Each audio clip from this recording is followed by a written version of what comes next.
Brodes Media.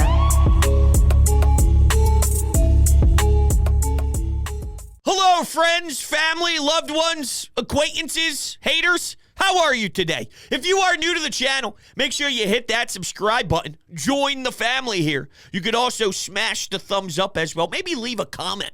That would go very well. And then lastly here, I want you to go on over to Apple Podcasts, Spotify, Google Podcasts, and get yourself linked up with Sports Talk with Brodes so you can take me to your ride to work. You can take me on your ride home from work. You can listen to me at work. And you can also join the Brodes Media membership here on YouTube for $4.99 a month, and you will get access to Coffee with Brodes live streams every Monday and Thursday at 11 a.m. on top of access to our Discord channel. So can't thank you guys all enough, and enjoy the show. What is going on, everybody? Welcome on in to Bleacher Report Live. Howie Roseman does it again. I don't know what to tell you. This guy's a machine, okay? If I'm around the league and I see the Philadelphia Eagles on the clock, I'm nervous as hell because this dude's going to have robbery again. He understands the draft board perfectly. When it's time to pounce for Cooper DeJean, this man makes it count. Green Bay's all pissed off. They're kicking themselves. They're trading back at 41 because they're pissed that they didn't get the stud, the versatile stud who can play outside, who could play inside, who could play safety. It's going to be exciting because Howie Roseman knocked this out of the park once again. I thought that it was potentially going to be just Quinyon Mitchell. Okay, it would be just one sensational pick, and somehow, some way, we end up with Cooper DeJean and Quinyon Mitchell, two guys in the secondary. Call me shocked. I thought it was an obvious offensive lineman because that screams Howie Roseman, but what a three-day effort by the general manager. And if you think about where they were last season and where they are right now, you can't ask for much more from the GM. Okay, maybe the Nick Sirianni experience is a little wonky, but considering they are staying true to Sirianni, you bring in an offensive coordinator in Kellen Moore. You bring in a defensive coordinator in Vic Fangio. You pay A.J. Brown. You pay Devontae Smith. You pay C.J. Gardner-Johnson to come back after you let him go to the Detroit Lions, and you recognize that you were missing that swag in your secondary. You bring him back. You pay Saquon Barkley to come here. You pay Landon Dickerson. You pay Jordan Mailata. Think about it. You went through one of the ugliest stretches in franchise history, and that's how you responded up to this point. And you have an awesome draft. It's pretty hard to do what they did. So I just want to make sure that that's noticed before we get into all the picks, all the selections, all the trade backs. Every time the Eagles were on the clock, 5 seconds later, they traded back 6 different times. They picked up 13 different draft picks over the next 3 seasons. I'm being facetious, of course, and being a jerk off, but at the end of the day, there's so much truth. There's so much truth to the power that Howie Roseman has. He trades a 4th-round pick in this year's draft for a 3rd-round pick in next year's draft.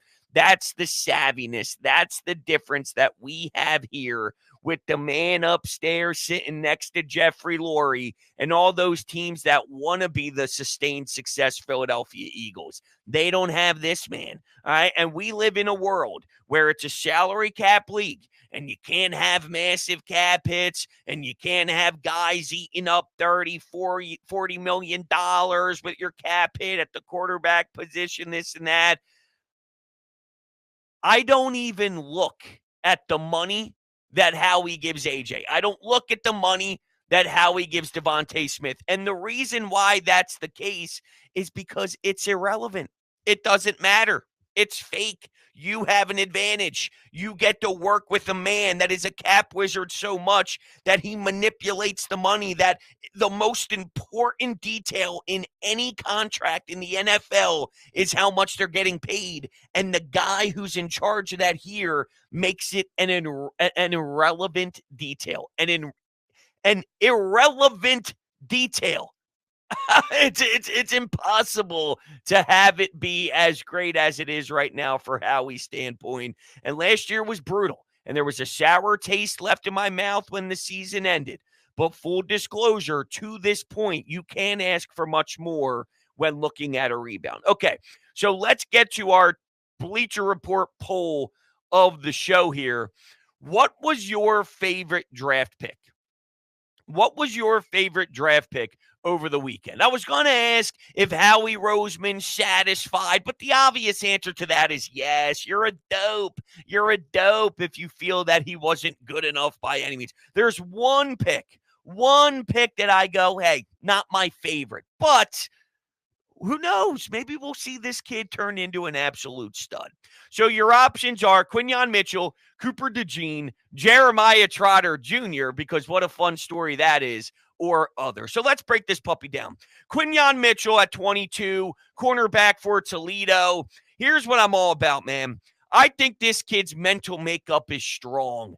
All right, now, full disclosure, and I make this very clear at the top of any draft show that I do, I'm not the draft expert. There are a lot of people that spend countless hours and hours and hours and hours studying tape, breaking down wingspan, breaking down finger size, breaking down how fast their toenails grow. All right. And what I do is I take their expert opinion and I apply it to my opinion. I'm not the tape studier. I'm not the breaking down cornerback film and rewinding in slow motion 83,000 times. It's not what I do. I take the expert opinion and I apply it to my personal opinion. That's how I handle things. So the experts tell me that cornerback 1 can be solidified by Quinyon Mitchell. And what I love most about it is I'm worried that we are losing an era of Jason Kelsey, Fletcher Cox, Brandon Graham has 1 year left. Lane Johnson probably has a few, but I grew up and that was my football team. That was the product. That was the core. And I believe that you have to start looking for this new wave of the core. And maybe Landon Dickerson is that. And maybe Jordan Mailata is that. And maybe you have a few of them already in place. Devontae Smith might be that.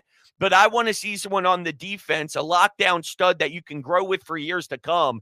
And the reason why he stayed at Toledo, if you're worried that why didn't you draft an SEC guy? Arnold was there. How come you went down the path of Toledo when there's SEC firepower staring at you right in the face? This kid could have played at Alabama. Nick Saban said on one of the broadcasts during the NFL draft weekend that we were waiting for his name to pop up in the portal. So he can play at that level. He just really has a connection with what Toledo provided him. And he recognized that these people gave me a shot. These people gave me an opportunity. I'm going to stick by them because when it was a little ugly and my grades weren't great and I couldn't get into X, Y, and Z, they were there for me. And I got to support them and show that love. My relationships are too strong to break just for NIL cash. Now, good for him. That ain't me, bro. All right? I'm just saying I'm going to Alabama in a second. The second I hear that, I'm going to Alabama. But whatever, hey, kudos to him. Way better man than I am. And the reason why I think that's important is you listen to the way he's wired. If he fell in love with Toledo, let me tell you something. You're going to love Jeffrey Lurie. You're going to love the 60,000 people at the link that go berserk for you nonstop. If that bond and that connection was so crazy to you that you're going to stay there and give them every single ounce of blood, sweat, and tears on that field for them and everything outside of football too, well, then you just wait because you're going to fall in love with everything that Philadelphia provides for you. So I just love the idea of what he can do from a sound mind. It's 2024. It's all about social media clicks. It's all about getting your bag. It's all about your personal agenda, not for him. And you can't teach that. You can't really blossom into that. You either have that or you don't have that. So I'm just really looking forward to not just his play on the field because it starts there. The kid is an absolute stud from what we're being told, arguably the best corner in the draft, if not up there with some of the Alabama kids. We'll see what ends up happening here. We'll, of course, take a look at Arnold throughout his entire NFL career and play the what-if game if Arnold ends up being a stud and Mitchell not as much. But I think he could play. I really do. I think he could be your real CB1 and I'm excited to see him. And I think that he also has the leadership qualities. Just as much as we ask kids to blossom on the field, I also think it's important to see if I could project someone to blossom as a leader. And there's no doubt that he seems to have that makeup to do it. So I'm really happy with the pick. And Howie Roseman reads the draft because he could have pounced at maybe they were sitting at 22, right? And when you realize all the quarterbacks are going, the linemen are going, maybe you have a knee-jerk reaction. Quinyon Mitchell is sitting there at 17, 18, 19. If you move up, well, then now you're burning assets in the second round. Maybe you don't have the same leverage to go up and get Cooper DeJean.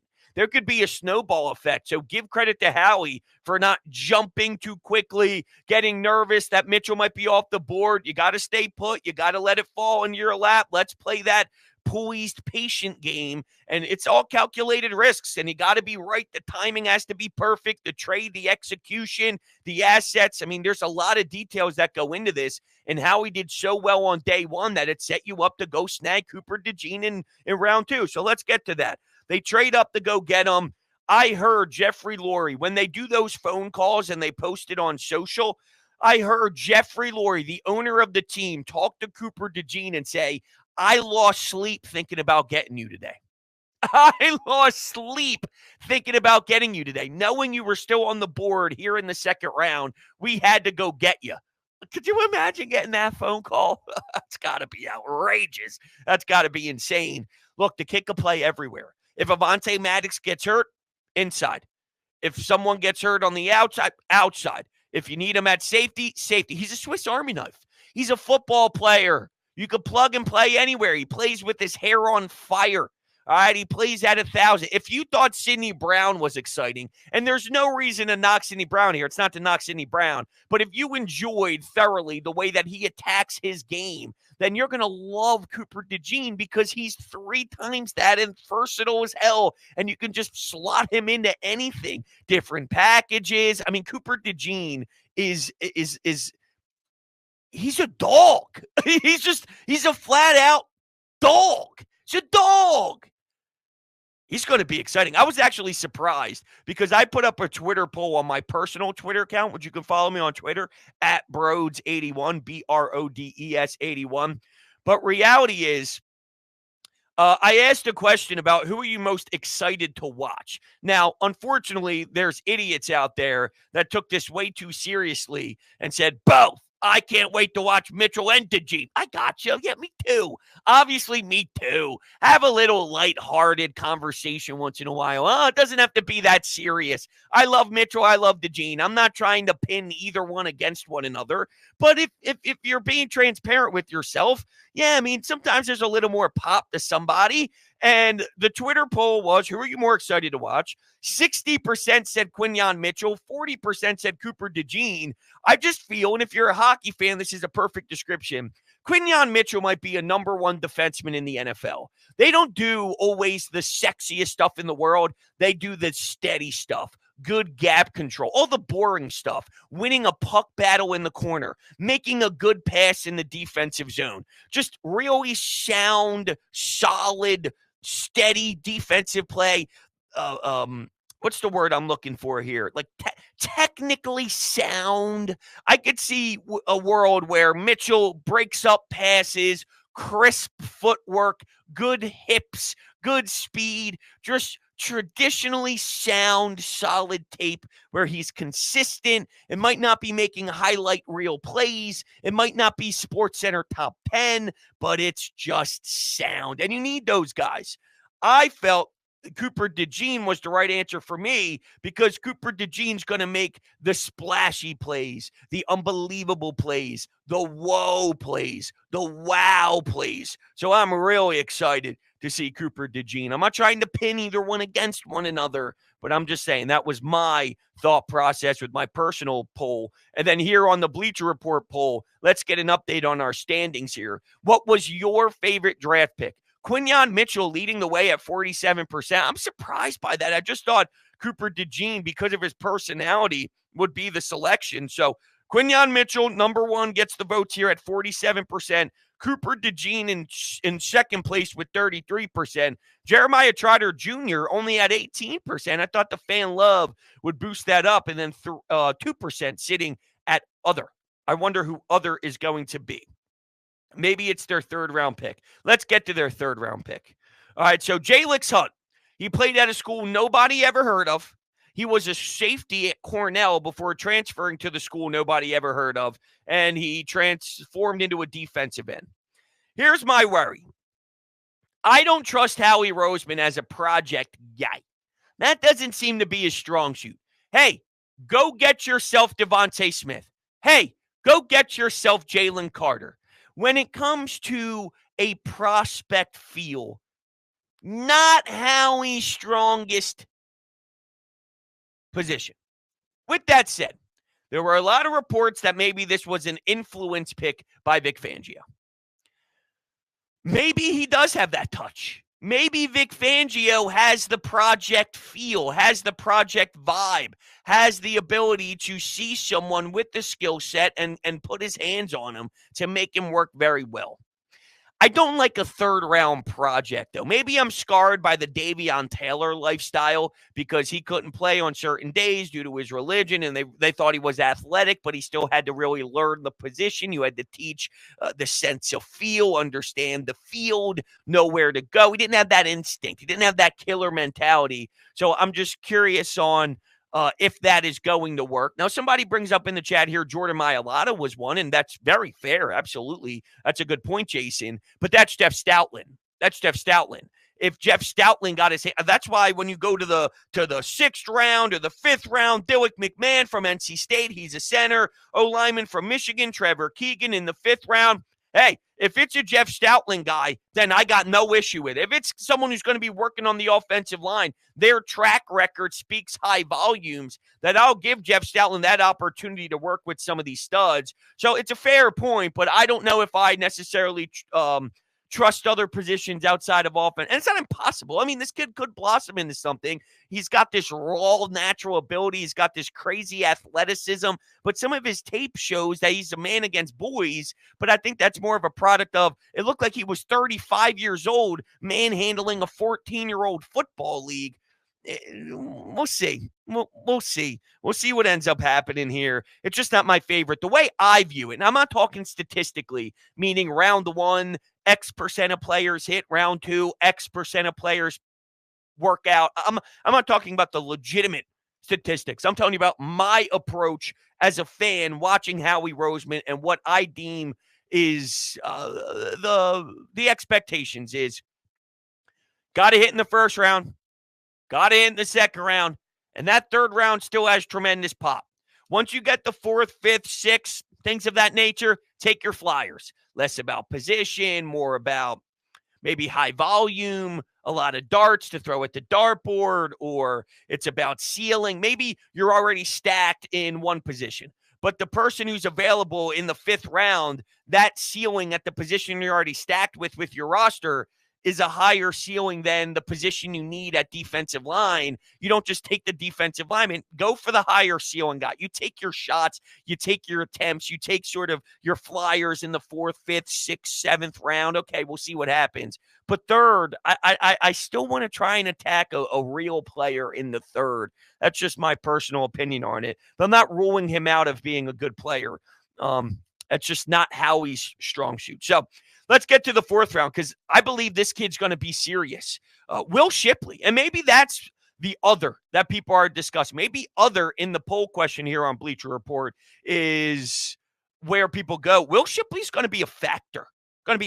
Yes, Saquon Barkley is the stud of it all. He's the head of the snake. He's the top guy in your running back room. But do not sleep on Will Shipley because you put the ball in his hands and have him follow this offensive line. Scary things can happen. Now, Saquon Barkley has dealt with some injury stuff in the past, some lingering issues if he's got to miss time. I like Will Shipley a lot, and I think based off of Kenneth Gainwell, I'm not a big fan of Kenneth Gainwell. I thought we overused him last season, put the ball in his hands way too much, 2-minute offenses. DeAndre Swift was a dog, and then you end up taking him off the field for Gainwell. I didn't understand it whatsoever, but I believe Will Shipley can play. And with the running back, it's a lot different than other positions for me. And I'll touch more on this maybe when we get the linebacker and whatnot. But the running back position for me, I don't care if you're undrafted. I don't care if you're a 7th-round pick, a 6th-round pick, a 1st-round pick. You can make an impact right away. Right away. Running back is different than anything else. So the same talking points don't apply to needing awareness, needing to learn. Now, there's area bouncing into the outside, reading your tackles, hitting the right holes, the gaps, doing it at the perfect time so a linebacker doesn't come in and swallow you.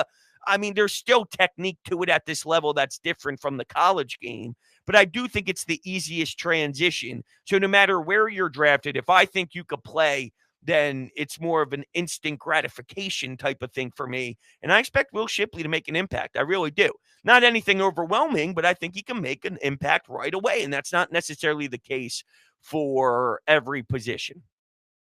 All right, now let's get back to some of these 5th-rounders and all. I see people asking about Ainias Smith, X Factor.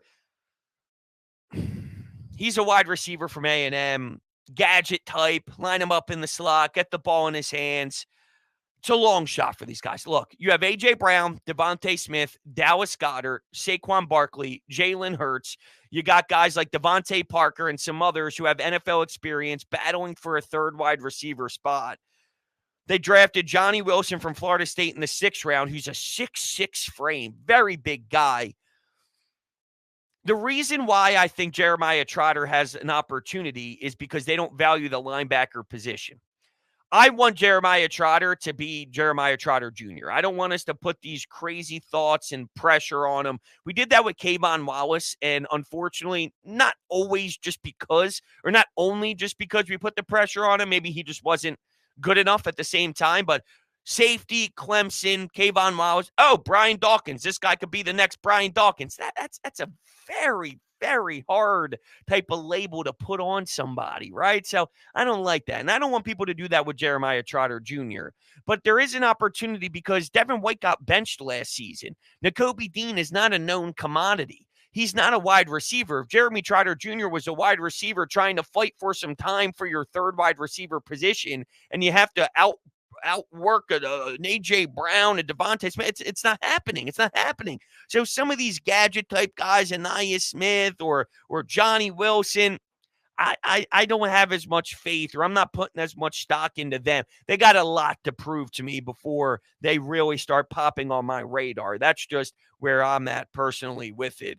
But yeah, I mean, overall, I thought this was a pretty insane draft. I think it also shows you their belief in Tyler Steen, who they drafted previously. He played at Alabama. He spent some time, I believe, at Vanderbilt prior to that. But their belief in Tyler Steen, you're able to draft a 5th and the 6th and whatnot. I think that they're showing some love in what Tyler Steen can do. Here's a chat coming in saying Trotter is undersized, but he's very talented. I don't want to start blasting crazy expectations on Jeremiah Trotter Jr. just because of his father. He's a 5th-round linebacker. It's a 5th-round linebacker. Even TJ Edwards, who was undrafted, who eventually became actually a really nice piece for you, it took him a bit of time to reach that level. He didn't just step in. He showed spurts. He showed signs, but he wasn't the guy who he became the year before he left for Chicago. He wasn't that when he first got into the league.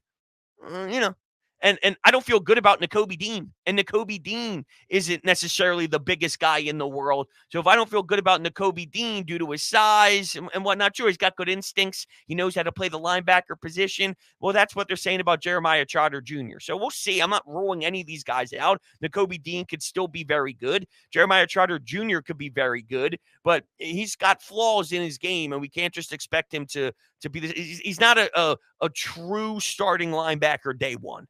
I don't believe he's a true starting linebacker day one, and it sounds as if there's a portion of the fan base who's sort of putting that label on him right away. It's not going to be that. All right, so as we wrap things up here, let's go back to the Twitter poll and get our final results. Not our Twitter poll. I'm sorry, our chat poll here. Quinyon Mitchell leading the way at 47% of the votes. Who was your favorite draft pick? Cooper DeJean at 33%, Jeremiah Trotter Jr. at 18%, and other sitting at 2%. All right, everybody, those are my thoughts. I really love the draft. It's hard to be angry with anything Howie did over the last 3 days. I thought it was solid. Back-to-back feelings, meaning last year's draft, the feelings were strong. This year's draft, the feelings are strong, and we'll see how it all pans out from there. I will be back tomorrow here on BR at 2 o'clock to break down the Phillies 1 month in. So I'll catch you guys all there as we kind of break through and discuss a lot of these Philly sports teams here. Appreciate you all. Love you to death, and I'll be talking to you on the next one.